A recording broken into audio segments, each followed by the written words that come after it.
कि जो हमारी नॉन पीरियोडिक विंड होती है, इसका जो टाइम होता है वो कोई ड्यूरनल नहीं होता, दैनिक नहीं होता कि दिन में चलेगी रात में वो चलेगी, ऐसा कुछ नहीं होता। ये आपके लंबे टाइम तक चलती है, बट ये सीजनल भी हो सकती है या फिर ये लोकल एरिया पे चलती है, इसलिए इसको नॉन पीरियोडिक लोकल विंड बोला जाता है। दोनों ही लोकल होती है, बस वो पीरियोडिक होती है, ये नॉन पीरियोडिक लोकल विंड होती है। ठीक है। अब इसे टेम्परेचर के अकॉर्डिंग हम दो पार्ट में बांट लेते हैं। टेम्परेचर के अकॉर्डिंग हम इसे दो पार्ट में बांटते हैं। एक जिसका टेम्परेचर सराउंडिंग से ज्यादा होता है। अब इसमें एक चीज समझना अच्छे से कि ऐसा नहीं है, मैंने आपको पहली बार ही बताया था कि टेम्परेचर की जब भी हम बात करते हैं तो टेम्परेचर क्या है, हीट का मेजरमेंट है। किसी में हीट ज्यादा है तो उसका टेम्परेचर ज्यादा है, किसी में हीट कम है तो उसका टेम्परेचर कम है। तो हीट का मेजरमेंट ही टेम्परेचर है। इसीलिए टेम्परेचर कभी भी एब्सोल्यूट तरीके से नहीं देखा जाता, टेम्परेचर हमेशा रिलेटिव तरीके से देखा जाता है। अगर जैसे दो व्यक्ति खड़े हैं तो दो व्यक्ति में से उसका टेम्परेचर ज्यादा माना जाएगा जिसमें ज्यादा हीट है। ठीक है, वैसे ही दो मैटर है आपके, तो जिसका टेम्परेचर ऐसा कुछ एब्सोल्यूट हमने फिक्स रेंज नहीं कर रखी कि भाई इससे ऊपर हम लोग किसी को वार्म बोलेंगे, इससे नीचे किसी को कोल्ड बोलेंगे, नहीं। दो व्यक्ति है, दो में से हम देखेंगे कि जिसका टेम्परेचर ज्यादा है उसको वार्म बोल देंगे, जिसका टेम्परेचर कम है उसको हम कोल्ड बोल देंगे। तो वैसे ही जब सराउंडिंग एरिया से किसी विंड का टेम्परेचर ज्यादा हो जाता है तो हम उसे वार्म विंड बोल देते हैं, सराउंडिंग एरिया से। ठीक है। और जब सराउंडिंग एरिया से उसका टेम्परेचर और कम हो जाता है तो हम उसे कोल्ड विंड बोल देते हैं। जैसे फॉर एग्जांपल एक मैं आपको एक छोटा सा एग्जांपल बताता हूँ, जैसे चिनूक है। चिनूक का जो टेम्परेचर हमें देखने को मिलता है वो अराउंड देखने को मिलता है 4 डिग्री सेल्सियस। ठीक है। इसका जो टेम्परेचर हमें देखने को मिलता है वो अराउंड कितना देखने को मिलता है, 4 डिग्री सेल्सियस देखने को मिलता है। अब 4 डिग्री सेल्सियस को अगर मैं अपने यहाँ पे लाके रख दूँ, कहाँ पे, इंडिया में, तो आप बोलोगे 4 डिग्री सेल्सियस है, ये क्या चीज़ है, ये कुछ भी नहीं है। बोले इससे ज़्यादा तो हमारा विंटर में होता है। बट यही सेम विंड, यही सेम टेम्परेचर यूएसए के विंटर सीजन में, क्योंकि वो टेम्परेट रीजन है, हम ट्रॉपिकल रीजन में रहते हैं, तो वो लगभग जो टेम्परेट वाले रीजन में वो है, उसके साथ साथ वहाँ का जो विंटर है वो और हार्श है। क्योंकि हमारे यहाँ तो हिमालय है, तो हिमालय तो नॉर्थ से आने वाली विंड को रोक देता है। उनके यहाँ कोई ऐसा नॉर्थ टू साउथ अरेंज कोई, sorry, east to waste arrange कोई माउंटेन नहीं है, तो उनके यहाँ तो पूरी कोल्ड विंड आती है, तो वो और कोल्ड है। ठीक है। तो जिस कारण से वहां पे 4 डिग्री सेल्सियस जो है वो वार्म गिना जाएगा, क्योंकि सराउंडिंग का टेम्परेचर और कम होता है। ठीक है। तो इस तरीके से वो वार्म होती है। और कोल्ड में भी हम लोग देखेंगे कि कोल्ड में भी उस चीज को, जैसे हम लोग अभी पढ़ेंगे, मिस्ट्रल पढ़ेंगे, तो उसमें हम लोग पढ़ेंगे कि भाई वहां जिस एरिया में वो चल रही है उसका तो ऑलरेडी टेम्परेचर कम है उस एरिया का, बट वहां पे और उससे कम टेम्परेचर की जब विंड चलेगी तो उसको हम कोल्ड बोलेंगे। तो ये कंपेरेटिव होता है। ठीक है। अब हम लोग स्टार्ट करते हैं अपनी कुछ इंपॉर्टेंट विंड से, उसके बाद आप लोगों को जो मैक्सिमम विंड है वो आप लोगों को याद करनी है, कुछ इंपॉर्टेंट चीजें जो है वो पढ़ लेनी है। ठीक है। सबसे पहले हम लोग बात करते हैं किसकी, हमारी वन एंड ओनली सबसे इंपॉर्टेंट चिनूक, है ना। चिनूक ऐसी विंड लगती है मुझे जो राज करती है यूजीसी नेट की। देखो चिनूक को थोड़ा सा हम लोग समझते हैं। हमारे नॉर्थ अमेरिका में एक माउंटेन है, वेस्टर्न नॉर्थ अमेरिका में, जिसको हम लोग बोलते हैं रॉकी। कुछ इस प्रकार से आपको अरेंज देखने को मिलेगा।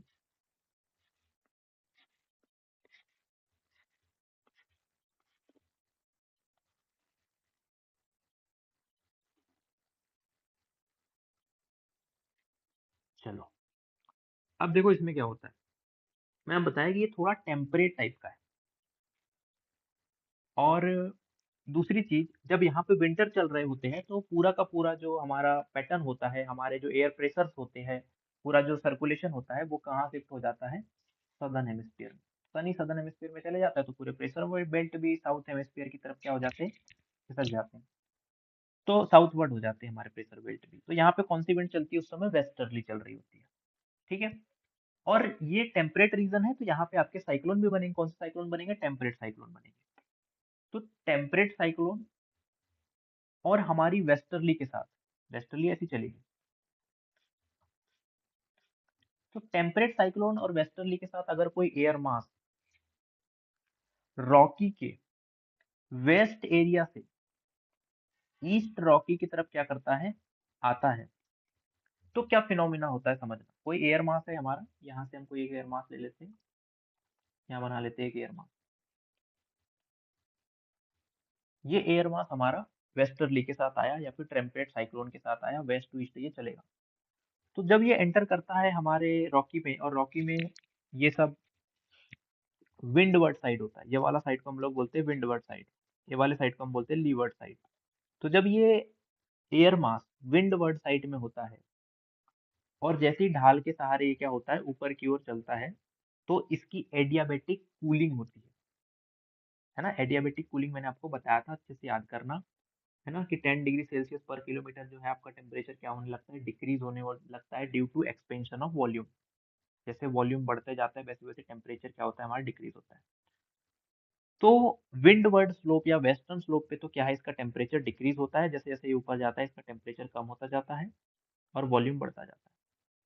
और इसलिए हमारा जो वेस्टर्न कोस्ट है यहाँ पे ये रेन भी करता है, जब रेन करता है तो फिर इसका टेम्परेचर धीरे धीरे ड्राई एडियाबेटिक से पहले ठंडा हो रहा था, अब ये कोल्ड एडियाबेटिक से ठंडा होता है, जिसकी रेट हमारी 5 डिग्री होती है। मतलब पूरे का पूरा जो वेस्ट वाला एरिया है यहाँ पे इसका टेम्परेचर केवल कम होता है, बढ़ता नहीं। बट जैसे ये लीवर्ड साइड में आता है ना, इसको थोड़ा और समझो, यहाँ समझो, यहाँ तक तो इसका टेम्परेचर क्या होता है, कम ही होता है, क्योंकि एडियाबेटिक कूलिंग होती है। बट जैसे ये लीवर्ड साइड में आता है या फिर हमारे ईस्ट साइड में आता है, तो ईस्ट साइड में जैसे ही आता है, जैसे मान लो हमारा एयर मास यहाँ था इस प्रकार से, अब जब ये एयर मास नीचे आएगा, अभी नीचे की तरफ आएगा, तो जैसे जैसे एयर मास नीचे की तरफ आता है ये कॉन्ट्रैक्ट होती है, जो हमारी एयर मास होती है कॉन्ट्रैक्ट होती है। क्यों, आपको बताया था, नीचे आएंगे तो एयर की डेंसिटी ज्यादा होती है, एयर की डेंसिटी ज्यादा होने के कारण क्या होगा, धीरे धीरे एयर कंप्रेस होगी, एयर के मॉलिक्यूल्स पास पास आएंगे और उस कारण से इसका जो टेम्परेचर है वो बढ़ेगा। बहुत अच्छे से मैंने आप लोग को समझाया था, आई होप आपको पता होगा। तो यहाँ पे कंप्रेस हो जाएगी, एयर छोटी हो जाएगी इस प्रकार से, बट इसका जो टेम्परेचर है वो इंक्रीज हो जाएगा, टेम्परेचर इसका क्या होगा, बढ़ेगा। तो जो एयर जिसका टेम्परेचर वहां पे कम था ऊपर, या वेस्ट साइड में आपका कम था, उसका टेम्परेचर ईस्ट साइड में आने के कारण, एडियाबेटिक हीटिंग के कारण, कंप्रेस होने के कारण इसका टेम्परेचर बढ़ जाएगा। बट ये है ड्राई, शुष्क है, मॉइस्चर इसमें नहीं है, क्योंकि सारा का सारा मॉइस्चर इसने वेस्ट साइड में ही प्रेसिपिटेशन के दौरान खर्च कर दिया है। ये ड्राई एयर है। और दूसरी बात कि इसका टेम्परेचर चूंकि बड़ा है, तो इस कारण से सराउंडिंग से इसका टेम्परेचर ज्यादा होगा, इसलिए हम लोग इसको बोलेंगे वार्म। और इसका टेम्परेचर लगभग हमको देखने को मिलता है 4 डिग्री सेल्सियस के अराउंड, 4.4 डिग्री सेल्सियस होता है लगभग। तो 4 डिग्री सेल्सियस के अराउंड इसका टेम्परेचर होता है, जो कि एडियाबेटिक हीटिंग के कारण होता है। और जैसे ही हमारे रॉकी के ईस्टर्न साइड में या लीवर्ड साइड में ये नीचे उतरती है, धीरे धीरे इसका टेम्परेचर बढ़ता है। और जैसे ही रॉकी से सराउंडिंग, रॉकी जो है हमारा, उसके सराउंडिंग जो ग्रासलैंड बने हुए हैं वहां पे, उस ग्रासलैंड्स में जैसे ही उतरती है, तो विंटर का सीजन है, और विंटर के सीजन में यहाँ पर पूरी की पूरी हमें क्या देखने को मिलती है, बर्फ देखने को मिलती है, पूरी की पूरी आइस देखने को मिलती है। तो जैसे ये नीचे उतरती है तो इसका टेम्परेचर 4 डिग्री सेल्सियस, जबकि सराउंडिंग का टेम्परेचर कितना होता है, below 0 degree Celsius, 0 degree Celsius से भी कम होता है। तो यहाँ के टेम्परेचर को ये बढ़ा देती है। और केवल टेम्परेचर को नहीं बढ़ाती है, टेम्परेचर को बढ़ाने के साथ साथ, चूंकि इसका टेम्परेचर 4 डिग्री सेल्सियस है, तो ये टेम्परेचर जैसे ही जीरो से ऊपर आएगा, तो वैसे हमें क्या देखने को मिलेगा कि जितनी भी स्नो थी वो धीरे धीरे समाप्त हो जा रही है। इसलिए चिनुक को हम स्नो ईटर बोलते हैं। स्नो ईटर इसलिए बोलते हैं क्योंकि ये यहाँ के स्नो को क्या कर देती है, समाप्त कर देती है। तो स्नो ईटर इसे कहा जाता है। और जैसे जो विंटर के बाद हमारा क्या आता है, स्प्रिंग सीजन आते हैं। विंटर के बाद स्प्रिंग मतलब कि हमारी जो सर्दियां होती है, उसके बाद बसंत आते हैं। तो वो आने वाला जो बसंत, जो कि लेट आता, बसंत कब आता, जब टेम्परेचर थोड़ा बढ़ता, तो जो बसंत लेट आने वाला था उस बसंत को जल्दी ही ला देती है। और बसंत को जल्दी लाने के साथ साथ यहाँ पे क्या है, पूरा मैदान साफ कर देती है। तो मैदान साफ और बसंत जल्दी आने के कारण बसंत में यहाँ पे हमारी जो है वो वीट की फार्मिंग की जाती है, गेहूं की खेती की जाती है। तो जो लेट होनी थी वो पहले ही हो जाती है, क्योंकि पूरा का पूरा ग्राउंड को खाली कर दिया गया है। ग्राउंड को खाली करने का मतलब है कि वहाँ की स्नो जो थी उसको मेल्ट कर दिया गया है। स्प्रिंग सीजन लगभग वहां पे आ चुका है, हरी हरी घासें उग जाती है ना, जो कि बहुत अच्छी दिखती है। और उसके बाद वो एक चारागाह भी बन जाते हैं, ग्रासलैंड भी बन जाते हैं। और उसके साथ साथ जल्दी स्प्रिंग सीजन आने के कारण वहां पे क्या की जाती है, वीट की फार्मिंग की जाती है, गेहूं की कृषि की जाती है। ये हमारे चिनुक का काम होता है। और चिनुक कैसे बनती है मैंने आपको बताया। ठीक है, बहुत सिंपल इसका फिनोमिना है, अगर अपन इसको समझे एक बार। तो इस तरीके से ये रॉकी है, हमारे रॉकी में जब चिनुक चलेगी ये वाले साइड में जैसे जैसे ऊपर जाएगी वैसे वैसे यहाँ पे क्लाउड का फॉर्मेशन करेगी, यहाँ क्लाउड बनेंगे, यहाँ भयंकर रेन करेगी, एडियाबेटिक कूलिंग होगी। जैसे ही नीचे आएगी तो कंप्रेस होगी एयर और एडियाबेटिक हीटिंग होगी, और इस हीटिंग के कारण हमें क्या देखने को मिलेगा, यहाँ का टेम्परेचर इंक्रीज होता देखने को मिलेगा। ये है हमारा चिनूक।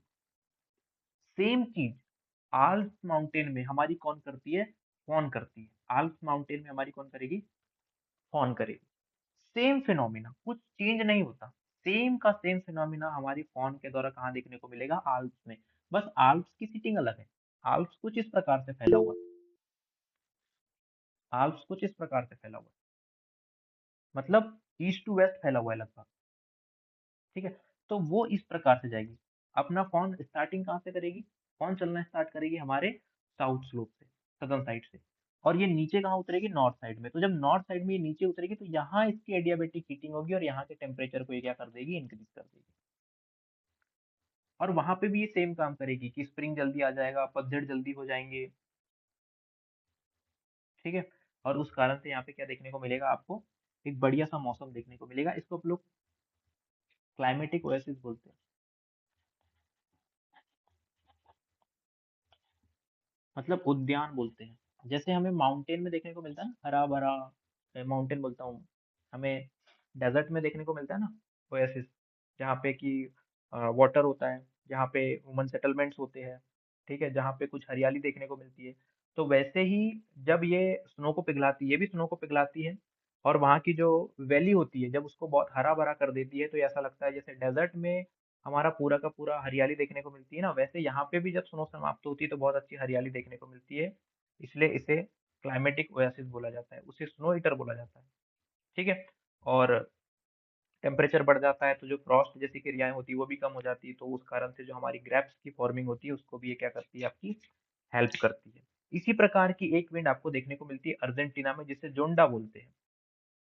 ठीक है, और जो जोंडा हमें देखने को मिलती है, याद रखना जोंडा भी सेम ही विंड होती है, बस ये आपको क्या देखने को मिलेगी, अर्जेंटीना में चलते हुए देखने को मिलेगी। क्लियर, एंडीज में देखने को मिलेगी।